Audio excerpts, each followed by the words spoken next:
রবিবার মানে সবার বাড়িতে একটু রান্না বান্নার ঝামেলা থাকে। সকালবেলায় স্নান করে ফুরফুরে মেজাজ নিয়ে কাজে লেগে পড়লাম। আজ বাড়িতে মটন চিকেন দুটোরই ঝামেলা ছিল। তোমাদের দাদা চিকেন তো খেতেই চাইছে না এখন, আর তিনি হচ্ছে মটন একদম খাবে না, ওই জন্য দুরকমই হচ্ছিল। ব্লাড টেস্টের রিপোর্ট এসেছে হিমোগ্লোবিন একদম নিচে নেমে গেছে, সেই জন্য তোমাদের দাদা যা পেরেছে এনেছে সব কিছু খাওয়াচ্ছে। সকাল থেকে বিট থেকে আরম্ভ করে বেদানা, কুলেখাড়া, খেজুর সমস্ত কিছু এনে হাজির।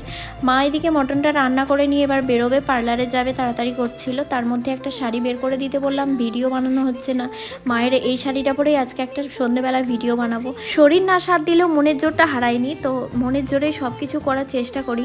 আমাদের প্রত্যেকটা মেয়েরই এরকমই হয়, সংসার কাজকর্ম বাচ্চা এসব দেখতে গিয়ে নিজেদের দিকটা দেখতেই ভুলে যাই, ওই জন্য এই পরিণতি হয়। তোমাদের দাদা এখন আমাকে নিয়ে একটু বেশিই ব্যস্ত হয়ে গেছে, সারাক্ষণ ফোন করছে আর বলছে তুমি সুস্থ হও, আমার এরকম দেখতে একদমই ভালো লাগে না, যেমন বাড়িতে ছটফটে জন্মনে থাকো এরকমই আমি দেখতে চাই। সবকিছুর মাঝখানে ওর এই যত্নটাই আমার কাছে এখন মেন ওষুধ।